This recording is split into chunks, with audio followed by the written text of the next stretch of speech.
terinspirasi. Salam sehat selalu buat teman-teman semuanya dimanapun Anda berada. Senang sekali rasanya untuk edisi pagi menjelang siang ini berjumpa kembali bersama saya Ipa di sini dalam program Dialog Daerah.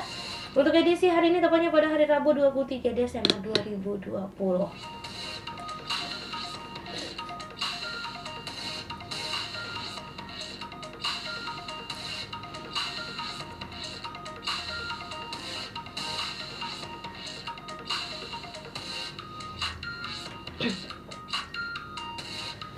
Nah, kali ini untuk dialog daerahnya kita akan menemani teman-teman semuanya hingga pukul 11.00 waktu Indonesia Barat nanti.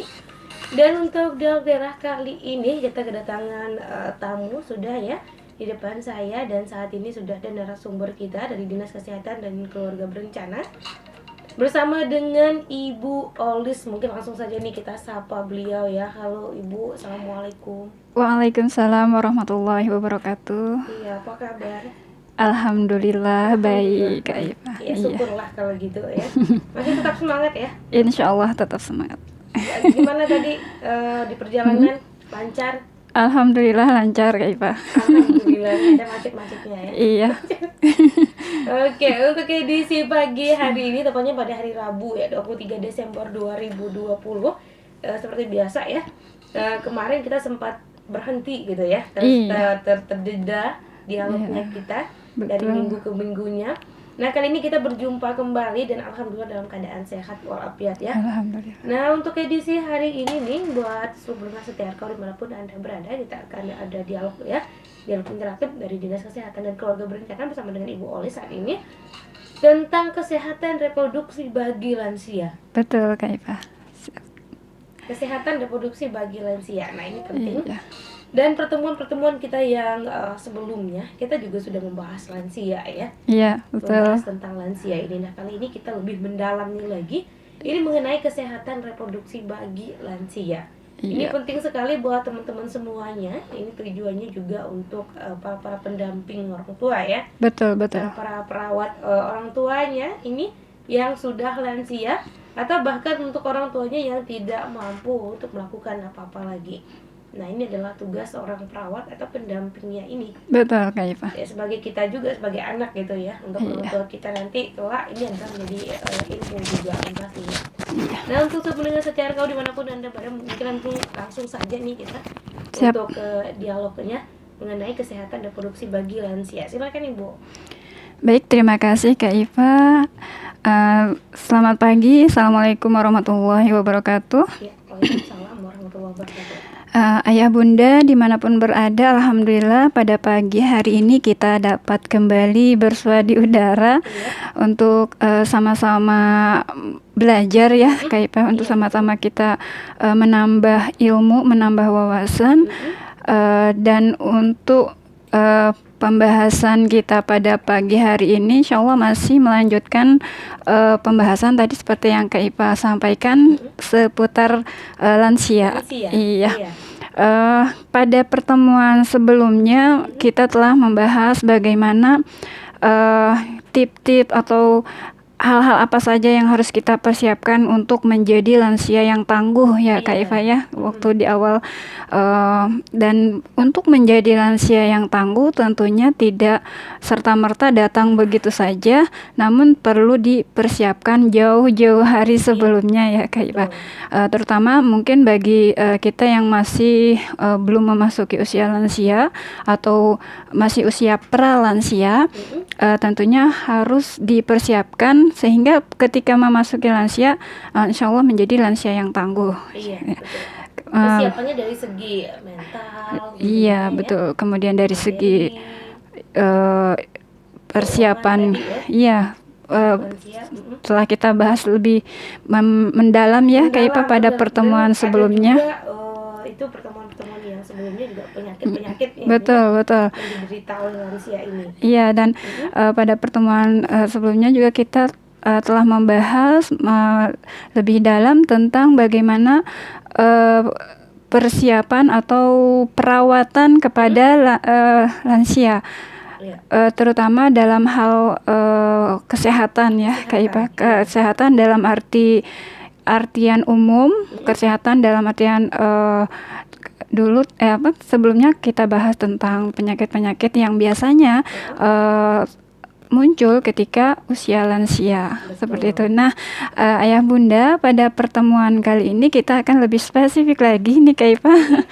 Temanya lebih mendalam lagi, yaitu tentang bagaimana kesehatan reproduksi bagi lansia. Ternyata kesehatan reproduksi ini tidak hanya dibahas bagi remaja saja, karena remaja tentunya sangat erat kaitannya dengan reproduksi ini ya Kak Ipa, di awal-awal remaja, dan pada lansia juga perlu kita mengetahui lebih dalam tentang bagaimana reproduksi pada lansia. Mungkin di masyarakat pembahasan tentang reproduksi ini atau mungkin lebih pada seksual ya, kayak apa, mungkin dianggap tabu dan tidak ada yang lebih mendalam membahas tentang ini kayak apa ya. Mungkin bagi masyarakat umum atau bahkan kita sendiri ketika membahas lansia, ketika ingin merawat lansia, terbatas pada masalah makanan seperti itu. Kemudian hiburan bagi lansia. Ternyata reproduksi ini juga sangat-sangat harus kita ketahui seperti itu Kak Ipa. Iya. Tujuannya tentunya untuk lebih memahami para lansia. Kita tidak hanya merawat dari sisi mengetahui tentang bagaimana pola makan lansia, apa saja yang harus dikonsumsi lansia, bagaimana agar lansia tersebut tidak tidak stres, artinya ada aktivitas-aktivitas yang dapat dilakukan oleh para lansia. Ternyata ada sisi lain dari lansia ini sendiri yang harus kita perhatikan, yaitu dari sisi seksualitas atau dari sisi reproduksinya Kak Ipa. Ya, dan ini yang insya Allah akan kita bahas. Untuk pertemuan kali ini. Nah ini buat teman-teman dan juga untuk pendengar setia RKU dimanapun Anda berada, sudah disampaikan juga tadi ya, pentingnya untuk kita mengetahui tentang kesehatan reproduksi bagi lansia ini bukan hanya dari pola makan, bukan hanya dari segi kesehatan maupun pakaian dan lain sebagainya, kebersihan gitu ya, tapi ternyata kesehatan reproduksi ini juga harus kita ketahui ya, betul. Demi kenyamanan juga nih untuk orang-orang lansia. Sehingga kita pun bagi yang merawat atau mendampingi para lansia memahami hal ini tentunya ya. Jadi kita bisa tahu juga keinginan seperti apa. Betul. Oke, bisa dilanjutkan lagi silakan. Baik, terima kasih. Ayah Bunda, sebelum kita pada inti materi tentang reproduksi pada lansia, tentunya perlu kita review sedikit tentang lansia itu sendiri, bahwa lansia ini adalah semua orang yang berusia 60 tahun ke atas, dan kelompok usia ini telah mengalami berbagai perubahan pada tubuhnya karena proses menua tadi ya Kak. Kemudian kategorikan bahwa lansia ini dibagi menjadi 3 kelompok. Ini mereview sedikit ya Kak Iva. Ada 3 kelompok. Yang pertama lansia muda. Kemudian lansia muda ini antara usia 60 sampai 70. Kemudian lansia dewasa antara usia 70 tahun sampai 80 tahun. Dan kategori yang ketiga yaitu lansia paripurna, usia lebih dari 80 tahun ke atas, seperti itu. 80 dan pokoknya 80 ke atas. Iya, itu termasuk lansia paripurna, seperti itu. Kemudian Ayah Bunda, masih berkaitan dengan lansia ini, ada beberapa mitos yang berkembang di masyarakat yang tentunya perlu kita ketahui bahwa mitos ini adalah salah. Ini tentunya sebelum kita masuk ke materi tentang reproduksi ya Kak Iva, kita perlu mengetahui tentang hal ini. Yang pertama, mitos yang salah tentang seputar lansia yaitu orang usia lanjut atau lansia itu wajar bila hanya makan sedikit. Ini mitos yang salah Kak Iva. Iya. Fakta yang benarnya, tentunya memang terjadi berbagai perubahan pada saluran cerna pada usia lansia. Namun usia lansia ini memiliki kebutuhan gizi gizi yang sama dengan orang dewasa pada umumnya, seperti itu. Dan usia lansia sehat memiliki nafsu makan yang sama baik dengan usia dewasa. Gangguan makan yang tiba-tiba terkadang merupakan tanda bahwa usia lanjut tersebut sedang sakit, seperti itu. Oke. Mungkin kita melihat atau ketika kita mendampingi para lansia atau mungkin orang tua kita sudah lansia, kita dampingi makannya sedikit. Iya. Oh wajar ya karena udah lanjut usia. Usia Itu adalah nafsu makannya berkurang. iya, dan kan sebagainya. pasti Ternyata itu mitos. mitos yang salah. Oke.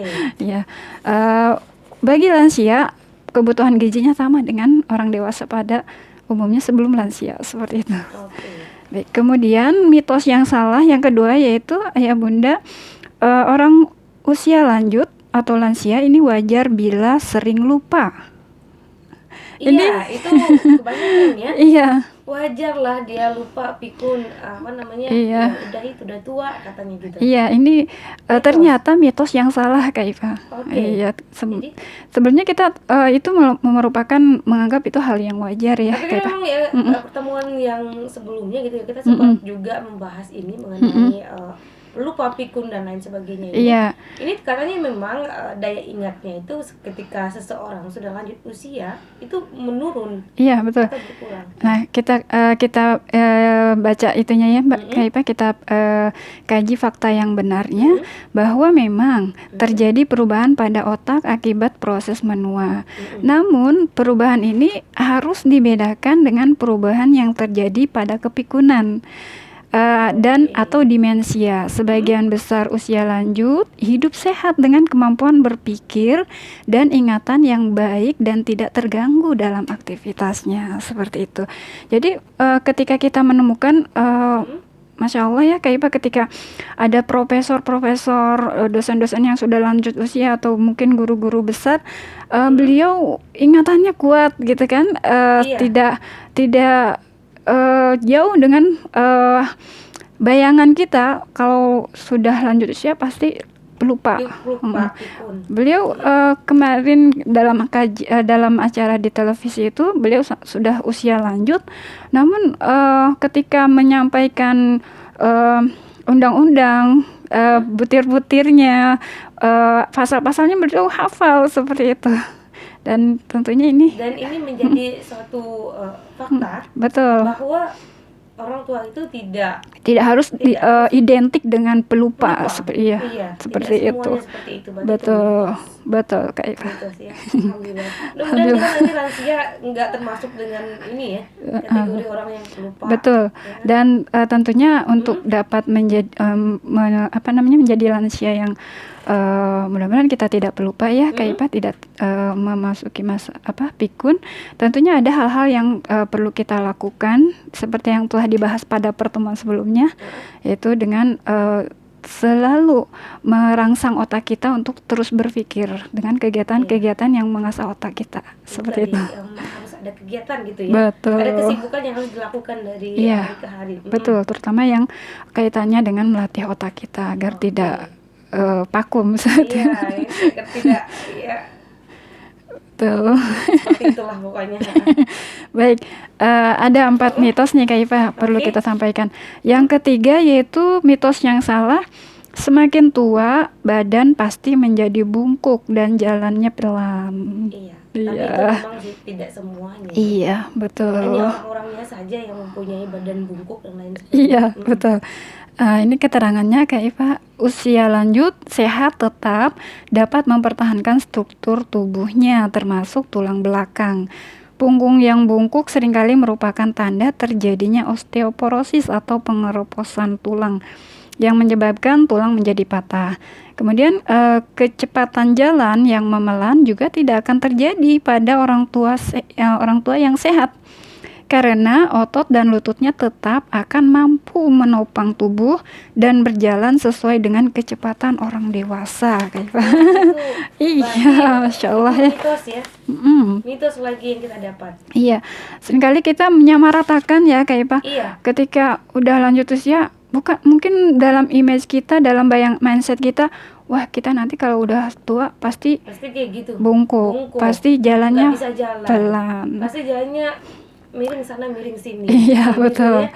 Padahal ketika lansia bisa menjaga kesehatannya, insya Allah dia tidak akan tulang punggungnya tidak akan membungkuk, kemudian jalannya pun akan sama cepatnya dengan Berarti itu orang dewasa. berkaitan dengan semasa hidupnya, Semasa ya, mudanya, mudanya, betul. ya. Semasa hidupnya, semasa mudanya itu tidak Betul. menjaga kesehatan dengan baik. Iya, Jadi betul. efeknya itu Ketika kita udah lansia. iya. Oke. Baik, Ayah Bunda. Kemudian yang terakhir, yang keempat, mitos yang salah yang mungkin berkembang di masyarakat, yaitu semakin tua semakin banyak istirahat. Ini mitos yang salah nih Kak Iva. Karena usia lanjut yang sehat dapat melakukan aktivitasnya secara mandiri. Apabila sakit, meskipun penyembuhannya lebih lambat dibanding orang yang dewasa yang umum, namun sebagian besar dapat kembali ke keadaan sebelum sakit. Seperti itu. Jadi itu mitos lagi. Mitos lagi. Masya Allah, ketika kita memahami hal ini, kita harapan untuk bisa hidup sehat walaupun sudah lansia sangat besar ya Kak Iva ya. Jadi ketika kita sudah mengetahui hal ini, itu berarti kan kita harus ada kesiapan sejak dini. Betul. Untuk mempersiapkan diri kita ketika kita lansia nanti. Iya, jadi kata dari segi kesehatan, betul. Ya kan? Dan lain sebagainya itu harus dijaga. Iya, betul. Kemudian ada beberapa pertanyaan yang sering muncul ya Kak Iva. Ada 2 pertanyaan di sini tentang apakah semua orang usia lanjut itu akan mudah sakit? Nah, iya, jawabannya tidak ternyata nih Kak Iva. Tidak. Iya. Iya, tapi hampir rata-rata setiap orang lansia itu banyak sekali menyimpan penyakit. Iya, karena tadi pola hidup di masa mudanya ya. Di masa kehidupan sebelumnya. Iya, betul. Ketika kita telah mengetahui hal ini, tentunya menjadi pelajaran bagi kita ya Kak Iva yang masih muda-muda, terutama untuk dapat lebih menjaga kesehatan kita dari sejak muda. Nah, ini ada juga nih masih orang yang berpikir ketika dia masih muda gitu ya, nggak apa-apa, nggak masalah, aku masih muda. Nah, itulah. Nanti udah tua baru aku vakum, baru aku istirahat dari segala aktivitas yang lain sebagainya. Yang hal-hal yang membahayakan gitu ya. Salah satu mindset yang salah gitu ya, pemikiran yang salah. Betul. Yang bisa merugikan diri kita sendiri ketika kita lansia nanti. Iya, betul. Ini Kak Iva kan tentang kaitannya dengan apakah semua orang usia lanjut itu akan mudah sakit. Ternyata jawabannya tidak. Karena spektrum orang usia lanjut ini sangat luas, mulai dari usia lanjut yang sehat atau fit, yang mampu melaksanakan semua aktivitas hidupnya secara mandiri dan meskipun memiliki penyakit namun dapat terkontrol, hingga usia lanjut yang rapuh atau frail, yaitu usia yang keadaan yang menyebabkan seorang lanjut usia menjadi lebih mudah sakit dan bila sudah terkena penyakit akan sangat sulit dan lama penyembuhannya. Jadi orang lanjut usia itu tidak semuanya mudah sakit. Iya, tadi kaitan dengan menjaga kesehatan dari muda ya Kak Iva. Ketika seseorang itu ya lama sembuhnya ya ketika dia sudah. Iya, karena ketahanan tubuhnya memang dari awal, dari sejak muda itu tidak dijaga seperti itu. Itulah disebabkan oleh karena daya tahan tubuhnya tadi yang kurang dijaga dari muda, sehingga tuanya itu rentan iya. terhadap beberapa penyakit. Betul. Kalau kita melihat di desa-desa mungkin ya Kak Iva, ketika seorang lansia yang Masya Allah beliau masih aktif untuk bekerja di sawah, beliau berjalannya pun masih tegap, ya karena memang dari muda beliau menjaga dari makanan-makanan yang merugikan seperti itu, kemudian selalu beraktivitas seperti itu. Gitu ya. Iya. Nah, berarti ini juga salah nih mindset seseorang ketika sudah tua ini barulah hampir rata berolahraga gitu ya, jangan supaya tidak terserang jantung katanya. Gini. Padahal itu dari sejak dini pun sejak kita masih muda harusnya dijaga. Iya, gitu ya. Dan sudah lanjut usia pun tetap harus olahraga. Nah, itu ada kata terlambat gak sih untuk itu? Sebetulnya kalau dikatakan terlambat atau tidak, kita tidak bisa itu ya Kak Ipa. Kalau untuk yang udah lansia terlambat ya memang terlambat seperti itu ya. Mungkin lebih kepada kita mengambil pelajaran dari yang sudah lansia. Artinya mereka lansia pun masih bisa melakukan pembenahan diri, Betul, maksudnya dengan menjaga kesehatan lebih ekstra lagi, betul. gitu ya. Menjaga pola makan agar tidak lebih parah dalam hal penyakit seperti itu. Mencegah, ya. Betul. Meminimalisir lah, kalaupun itu tidak tadi. mencegah ya. Supaya lebih berkurangnya gitu Betul. ya, dan juga mencegah lah supaya tidak merambat ke lain-lain, atau juga misalnya sakit paru jadi sakit jantung dan lain sebagainya. Iya, betul. Apa tadi itu bahasanya komplikasi? Iya, seperti itulah. Kemudian Kak Ipa, pertanyaan yang sering muncul juga di masyarakat dan mungkin diri kita sendiri, yaitu mengapa ada usia lanjut yang fit dan ada usia lanjut yang renta.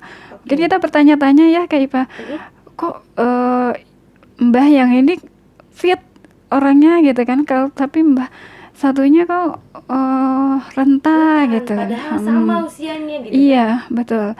Nah, ini jawabannya bahwa perbedaan genetik dan penyakit yang dialami oleh seorang usia lanjut akan menentukan apakah dirinya akan menjadi usia lanjut yang sehat atau fit,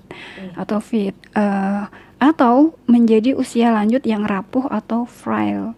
Namun selain kedua hal itu, artinya genetik tadi ya Kak Iva, genetik dan penyakit bawaan, ada dua hal lain yang sangat penting, yaitu tadi Kak Iva yang kita bahas, yaitu aktivitas fisik yang dilakukannya dan pola makannya sejak sebelum mengalami proses menua.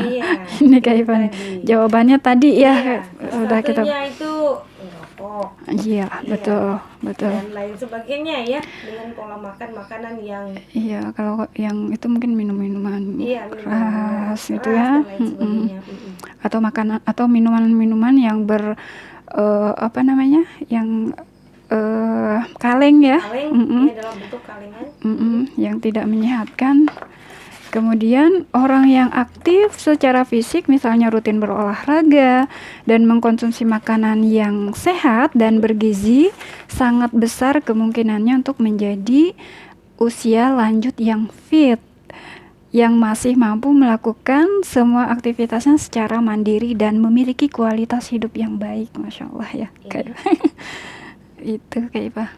Jadi itu tadi beberapa hal tentunya yang perlu kita ketahui juga mengenai lansia ini, ya, betul. Dari segi makanan, kesehatan, dari segi olahraga, itu memang harus dijaga dari sekarang nih, buat teman-teman semuanya, dan juga untuk lansia-lansia yang sudah terlanjur lansia gitu ya. Ini menjadi pembelajaran dan bukannya terlambat untuk merubah semuanya, tidak, tapi harus lebih ekstra lagi untuk menjaga kesehatan, olahraganya dan lain sebagainya. Betul. Nah, sebelum kita lanjutkan nih, kita masuk pembahasan kita untuk edisi hari ini mengenai kesehatan reproduksi tadi ya kan bagi lansia. Kita akan break dulu sejenak ya. Kami mendengarkan satu buah lagu berikut ini. Selamat mendengarkan dan semoga terhibur.